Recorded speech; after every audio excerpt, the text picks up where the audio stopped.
নমস্কার বন্ধুরা, মুক্তিযুদ্ধের মাসেই ঢাকায় ফিরবেন ঘোষণা শেখ হাসিনা মুক্তিযুদ্ধের মাসেই কেন ঢাকায় ফিরবেন? তার আগে নয় কেন? তার পরে নয় কেন? ঠিক মুক্তিযুদ্ধের মাসেই কেন? মুক্তিযুদ্ধ মাস কোন সময়টা? আজকে শেখ হাসিনা যদি বাংলাদেশে ফিরে যায়, বাংলাদেশে ফিরে গেলে যে এখন বিএনপি পার্টির সরকার আছে, তারা সেটা কি নজরে দেখছে? শেখ হাসিনার আগে যে ফাঁসির অর্ডার হয়েছিল সেইটা কি এখনো কার্যকরী থাকবে, না সেটার কোনো পরিবর্তন হতে পারে? যদি শেখ হাসিনা বাংলাদেশে ফিরে যায়, তাহলে শেখ হাসিনার যে পার্টি আওয়ামী লীগ, সেই পার্টি কি আবার উঠে দাঁড়াবে? শেখ হাসিনা যদি বাংলাদেশ ফিরে যায়, তাহলে সেখানে জনগণ, মানুষ সেটাকে কিভাবে নেবে? মানুষ কি চাই? শেখ হাসিনা ফিরে গেলে ভারত সেটাকে কি নজরে দেখছে? চীন, আমেরিকা সেটা কি নজরে দেখছে? আজকে সম্পূর্ণ তথ্য নিয়ে আলোচনা করব আজকের এই ভিডিওতে। তার আগে নমস্কার, আমি উজ্জ্বল। আমাদের নবীন বার্তা ইউটিউব চ্যানেলে আপনাদেরকে স্বাগত জানাই। বন্ধুরা, আজকে শেখ হাসিনা কেন বাংলাদেশ ছেড়েছিলেন, কেন তাকে বাংলাদেশ ছাড়তে হয়েছিল, তার কারণটা আমাদের আগে জানা দরকার। শেখ হাসিনা যখন সরকারে ছিলেন, তখন শেখ হাসিনা যে মুক্তিযোদ্ধাদের পরিবার ছিল, তাদের স্বার্থে একটা ঘোষণা করা হয় এবং বাকিদেরকে রাজাকার বলা হয়, যেটাকে কেন্দ্র করে বাংলাদেশে একটা আন্দোলন তৈরি হয়।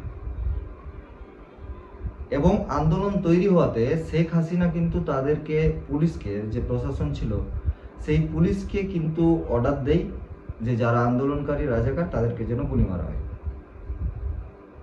পুলিশ সেটাই করে। আজকে বাংলাদেশে এই যে আবু সৈয়দ, এই আবু সৈয়দকে গুলি করে 16 জুলাই, যে আন্দোলন শুরু হচ্ছিল সেখানে 16 জুলাই পুলিশ তাকে গুলি করে, এবং গুলি করার পরে তাকে হাসপাতালে নিয়ে যাওয়া হয়। হাসপাতালে নিয়ে যেতে যেতে তার মৃত্যু হয়। এই যে ঘটনাটাকে কেন্দ্র করে বাংলাদেশে 2 তারিখ এবং 3 তারিখ এই যে আন্দোলন,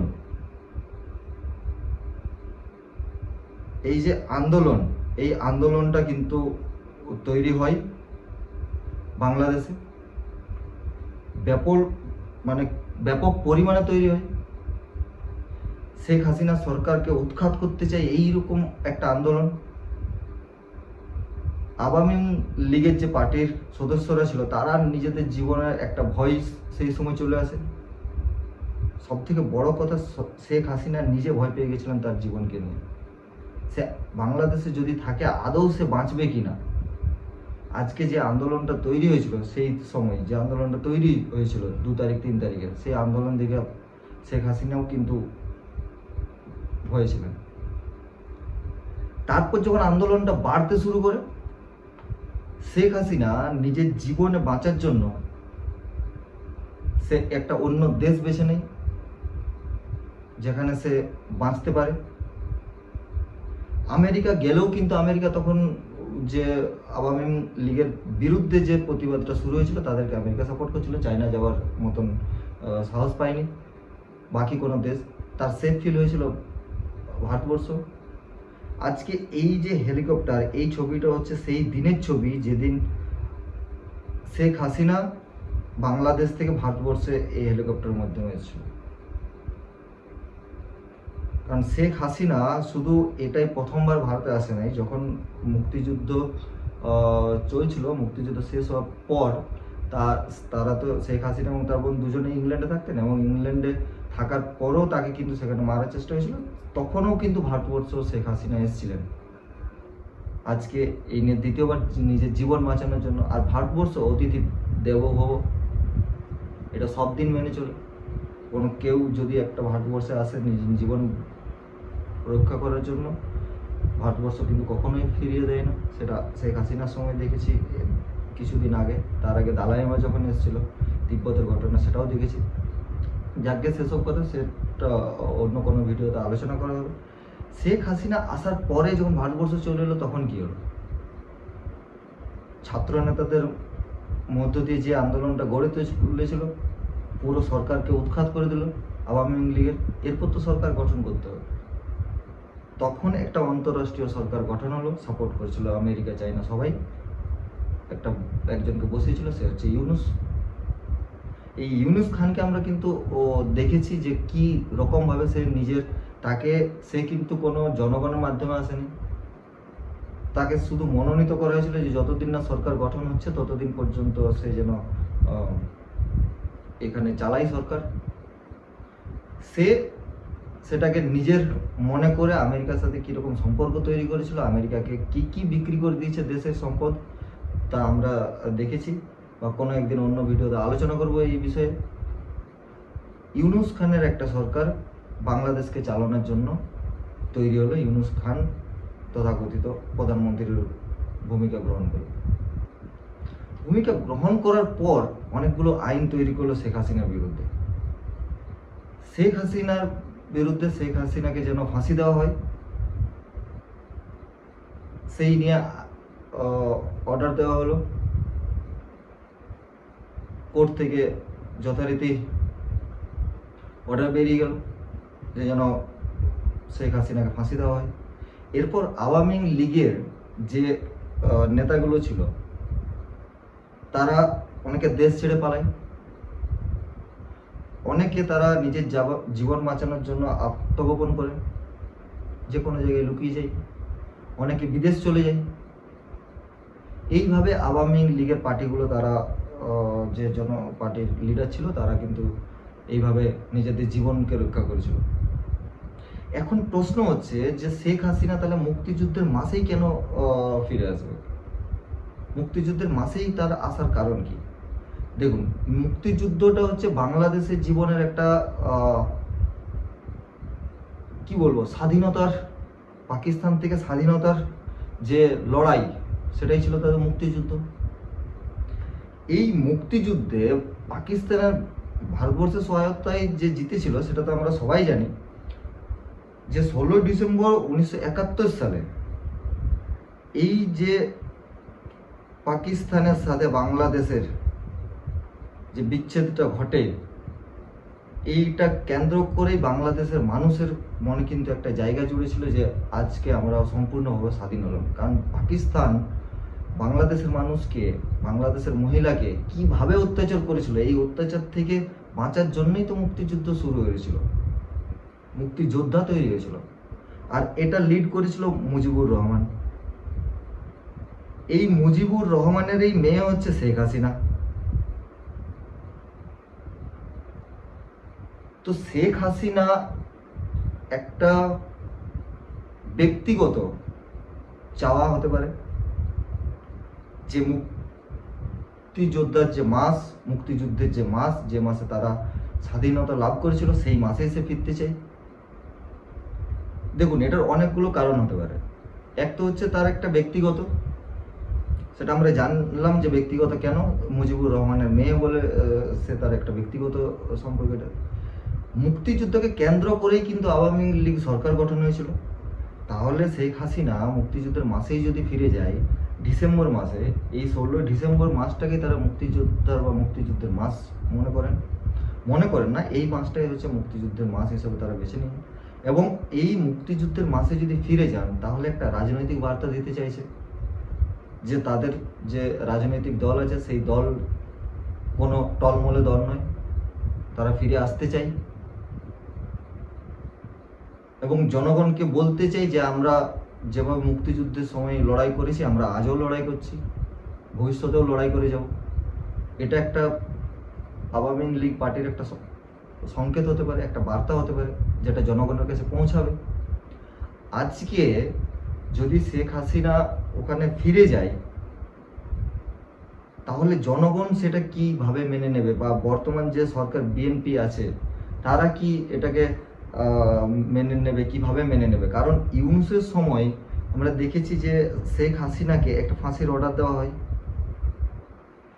সেই ফাঁসির অর্ডারটা কি আজকেও বহাল থাকবে? মানে সেই অর্ডারটা কি আজকেও কাজ করবে? দেখুন, সেটা কাজ করবে কি না করবে সেটা একদম পুরোপুরি ডিসিশন নেবে কিন্তু বর্তমান সরকার, বিএনপি সরকার।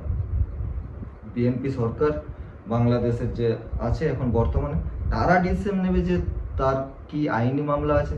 আর এটা কিন্তু প্রধানমন্ত্রী নিজে ডিসিশন নেবে না, তার যে আইনি ব্যবস্থা আছে, আদালত আছে, সব কিছুর মাধ্যমে তার দেখা হবে শেখ হাসিনাকে আওয়ামী লীগ পার্টিরতেই আবার বাংলাদেশের আওয়ামী লীগেই তাকে রেখে দেওয়া হবে পার্টির কর্মকর্তা হিসাবে, না একটা বিরোধী পার্টি হয়ে দাঁড়াবে বিএনপির, আবার কি তারা মাথা তুলতে পারবে কি না সেই বিষয়ে কিন্তু আমরা জানবো। সেটা হচ্ছে শেখ হাসিনা ডিসেম্বর মাসে যাওয়ার পরে, যে এই বিএনপি পার্টির যে সরকার তারা কি সেটাকে মেনে নিচ্ছে, তারা কি মেনে নিচ্ছে না, তারা কিভাবে দেখছে, তারা কি আইন বার করছে শেখ হাসিনার জন্য, তারা শেখ হাসিনাকে শাস্তি দিতে চাইছে না একটা বিরোধী দলের লিডার হিসাবে তারা রাখতে চাইছে, সেটা পুরোপুরি কিন্তু ডিপেন্ড করছে এই বিএনপি পার্টি সরকারের উপর। এখন আপনারা বলতে পারেন যে ডিরেক্টলি তো বলা যায় যে ওখানে যাওয়া মানেই হচ্ছে তাকে গ্রেপ্তার করে নেওয়া, আর যাওয়া মানেই তাকে হচ্ছে কিছুই হবে না, মানে যে কোনো একটা তো আপনি ডিসিশন নিতেই পারেন। মানে অনেকেই তো এটা বলবেন যে হয় এটা হবে না হয় এটা হবে। দেখুন, কোনোটাই ডিরেক্টলি বলা মুশকিল যে কি হবে কি না, সেটা হচ্ছে তাদের একদমই নিজস্ব ডিসিশন বাংলাদেশের। তারা কি করবে না করবে তাদের উপর সেটা, তারা কি ডিসিশন নিয়েছে তার জন্য আমাদেরকে অপেক্ষা করতে হবে। এরপর এটাকে দেখি যে যদি আমরা আজকে যাই তো সেটা ভারত কিভাবে সেটা দেখছে, আমাদের ভারত কিভাবে সেটাকে অ্যানালাইসিস করছে বা ভারতের জন্য এটা কতটা গুরুত্বপূর্ণ, সেটা আজকের বিষয়ে আলোচনা করব। সেটা হচ্ছে যে আজকে যদি শেখ হাসিনা ওখানে ফিরে যায় তাহলে ভারতের সাথে বাংলাদেশের আগের যে সম্পর্ক ছিল সেই সম্পর্কটা তো একদিনের সম্পর্ক নয়, সেটা মুক্তিযুদ্ধ থেকে সম্পর্কটা তৈরি হয়েছিল 16 ডিসেম্বর 1971 থেকে, যখন মুজিবুর রহমান দায়িত্বে ছিলেন সেই তখন থেকে। তারপর সরকার চেঞ্জ হয়েছে, তারপর সরকার শেখ হাসিনা এসেছেন, তো শেখ হাসিনার পর আবার সরকার বিএনপি সরকার এসেছিল, সবার সাথেই সম্পর্ক একটা ছিল। সম্পর্ক থাকে ভারতের সাথে বাংলাদেশের যে সম্পর্কটা সেটা কিন্তু একটা ট্রেড রিলেশন, যেটা হচ্ছে একটা রোডের মাধ্যমে হয়, আমাদের যে বনগাঁ বর্ডার আছে সেখান থেকে। আজকে একটা আমাদের সীমান্ত যে আছে বাংলাদেশ এবং ভারতের যে সীমান্ত, সেই সীমান্তটা আমাদের অনেকটা সুষ্ঠুভাবে সেখানে চলছিল এতদিন। কারণ হচ্ছে বাংলাদেশ থেকে অনেক মানুষ ভারতবর্ষে তাদের জমি জায়গা ছিল, তারা চাষ করতে এসেছে, ভারতবর্ষের মানুষ তারা বাংলাদেশে গিয়ে চাষ হচ্ছে শুধু আধার কার্ড দেখিয়ে, তাদের কোনো ভিসা লাগতো না, কোনো কিছু না, এরকমভাবে চলেছে। তার ফলে কি হয়েছে সেটা আমরা বিগত সরকারের সময় দেখেছি যে তার ফলে এটা কতটা মিসইউজ হয়েছে, সেটা অন্য কথা। এরপরে হচ্ছে আমাদের একটা বাংলাদেশের সাথে ভারতের যে জল বন্টনের একটা সমঝোতা, ফারাক্কা যে ব্রিজ আছে সেখান থেকে জল কতটা বাংলাদেশে যাবে কতটা ভারতবর্ষে যাবে তার একটা কমিটি আছে, তারা ডিসিশন নেয় কতটা ঘন্টা তাকে প্রয়োজন হয়। আজকে বাংলাদেশকে যদি জল না দেওয়া হয় বাংলাদেশের কি অবস্থা হবে সেটা কিন্তু আমরা জানি। আবার বাংলাদেশকে যদি ছেড়ে দেওয়া হয় পুরোপুরি জল, তাও বাংলাদেশ ভেসে যাওয়ার একটা সম্ভাবনা, বন্যা যে কোনো সময় হতে পারে। আগের বছর আমরা দেখেছি যে অতিরিক্ত বৃষ্টিপাত হওয়ার কারণে বাংলাদেশেও বন্যা হয়েছিল। তো এই যে কমিটি তারা ডিসিশন নেয় কতটা জল কোন সময় ভারতের দরকার আছে, কোন সময় বাংলাদেশকে ছাড়া হবে, কি পরিমাণে ছাড়া হবে, এইসব জিনিসগুলো একটা কিন্তু আমাদের বড় একটা সম্পর্ক। এরপর হচ্ছে বিদ্যুৎ সম্পর্ক, সেটা হচ্ছে যে আমাদের বিদ্যুৎ প্রকল্প আছে, ভারতে যে বিদ্যুৎ উৎপাদন হচ্ছে সেই বিদ্যুৎ কিন্তু সাপ্লাই দেওয়া হয় বাংলাদেশকেও। কারণ আমরা ভারতবর্ষের মানুষ যেভাবে বিদ্যুৎটা পাই, যেভাবে আমাদের ঘরে আলো এসছে বিদ্যুতের কারণে, বাংলাদেশেরও ঘরে ঘরে কিন্তু আলো পৌঁছেছে ওই বিদ্যুতের কারণে। তো ভারত এবং বাংলাদেশের মধ্যে একটা ভালো সম্পর্ক থাকার কারণে এতটা সহায়তা করা এবং আমাদের নিজেদের কাছের দেশ হিসাবে তাদেরকে সাহায্য করা হয়। এর ফলে আমাদের ভারতবর্ষ বাংলাদেশের যে সম্পর্কটা আছে, এই সম্পর্কটা আমাদেরকে একদম গভীরভাবেই রাখতে হবে এবং ব্যালেন্সের মধ্যেই রাখতে হবে। কারণ এদের সাথে সম্পর্ক যদি একদিকে তো আমাদের পাকিস্তান শত্রু হয়ে দাঁড়িয়েছে, এরপর যদি পশ্চিমে পাকিস্তান, পূর্বে যদি আবার বাংলাদেশ তৈরি হয়ে যায়, উত্তরে তো চীন আছেই, তাহলে ভারতের জন্য সেটা একটা অনেকটা কমপ্লিকেটেড হতে পারে। ব্যবসা বাণিজ্যের ক্ষেত্রে, অর্থনৈতিকের দিক দিয়ে ভারতবর্ষের একটা প্রভাব পড়তে পারে। আজকে ভারতবর্ষের প্রভাব কতটা পড়লো না পড়লো তার থেকেও বেশি প্রভাব পড়বে যে বাংলাদেশের জনগণের উপর। বাংলাদেশের জনগণ কি চাই, শেখ হাসিনা ফিরে গেলে কি হবে? শেখ হাসিনা যদি ফিরে যায় তাহলে বাংলাদেশে কি বিনিয়োগ বাড়বে? কারণ শেখ হাসিনা তো একটা সময় লিডার ছিল, তার সাথে তো অনেক দেশের প্রধানমন্ত্রী, অনেক দেশের রাষ্ট্রপতির সাথে তার সম্পর্ক আছে, তাকে দেখেও তো বিনিয়োগের হাত বাড়ায় অনেক দেশ। আজকে আমাদের দেশে যদি দেখি, আজকে আমাদের দেশে মোদির যে ফেস আছে, তার ফেস ভ্যালুর কারণে অনেক দেশ কিন্তু আসে যে হ্যাঁ আমরা ওইখানে একটা বিনিয়োগ করার কথা ভাবে, অনেক কোম্পানি তারা আসে বিনিয়োগ করার জন্য। তো শেখ হাসিনাও একটা দেশে যখন প্রধানমন্ত্রী ছিলেন বাংলাদেশের, সেই বাংলাদেশের প্রধানমন্ত্রী থাকাকালীন তারও তো একটা ফেস ভ্যালু তৈরি হয়েছে।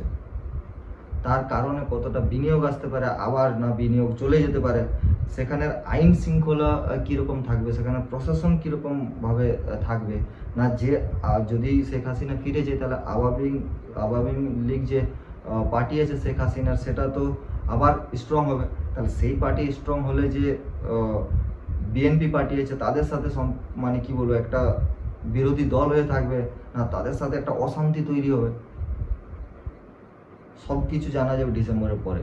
কারণ ডিসেম্বরে শেখ হাসিনা যাওয়ার পরেই বুঝতে পারবো যে শেখ হাসিনা যাওয়ার পরে যদি বাকি যে দলনেতাগুলো যারা দেশ ছেড়ে পালিয়ে বিদেশে গেছে, যেখানে সেখানে আত্মগোপন করে নিজেদের জীবন বাঁচিয়েছে, তারা কি আবার ফিরে আসছে, তারা ফিরে এলে কি পরিস্থিতি হতে পারে বাংলাদেশে, তা সম্পূর্ণ আমরা তারপরে জানবো। কিন্তু বন্ধুরা, এটা মাথায় রাখুন যে কোনো একটা দেশের যে সরকারই আসুক না কেন, সেই দেশের জনগণের যেটা প্রয়োজন সেটা হচ্ছে জনগণের স্বাস্থ্য ঠিক থাকা, জনগণের শিক্ষা ঠিক থাকা, জনগণের শান্তি ঠিক থাকা, একটা যে অর্থনৈতিক ব্যবস্থা সেটা স্থিতিশীল হওয়া, এটাই কিন্তু একটা দেশের প্রয়োজন। এবং আশা করি বাংলাদেশের মানুষও সেটা চাই যে তারা যেন শান্তিতে থাকতে পায়, তারা যেন শিক্ষা ব্যবস্থা ভালো পায়, তারা যেন স্বাস্থ্য ব্যবস্থা তাদের যেন ঠিকঠাক হয়, সেখানে যেন অর্থনৈতিক ব্যবস্থাটা নড়বড়ে না হয়ে যায়, রুজি রোজগার যেন সেখানে বৃদ্ধি পায়। প্রত্যেকটা দেশ চাই, বাংলাদেশের জনগণের মানুষও হয়তো সেটা চাই। এর আগে বন্ধুরা, শেষ করার আগে আপনাদেরকে এটা বলি যে আপনারা যারা নতুন এসছেন চ্যানেলে, ভিডিও প্রথম দেখছেন, তারা প্লিজ চ্যানেলটি সাবস্ক্রাইব করে রাখুন। আর যারা সাবস্ক্রাইব করেছেন তারা বেল আইকনটি অন করে দিন, যাতে পরবর্তী ভিডিওগুলো আপনারা তাড়াতাড়ি আপডেট পেয়ে যান। আর ভিডিওগুলো যদি আপনাদের ভালো লেগে থাকে তাহলে আপনাদের বন্ধুদের সাথে, আপনাদের পরিবারের আত্মীয় স্বজনের সাথে আপনারা প্লিজ ভিডিওটি শেয়ার করুন, যাতে আমাদের ভিডিও বানানোর অনুপ্রেরণা পাই আপনাদের কাছ থেকে। এই আশা রাখি। নমস্কার।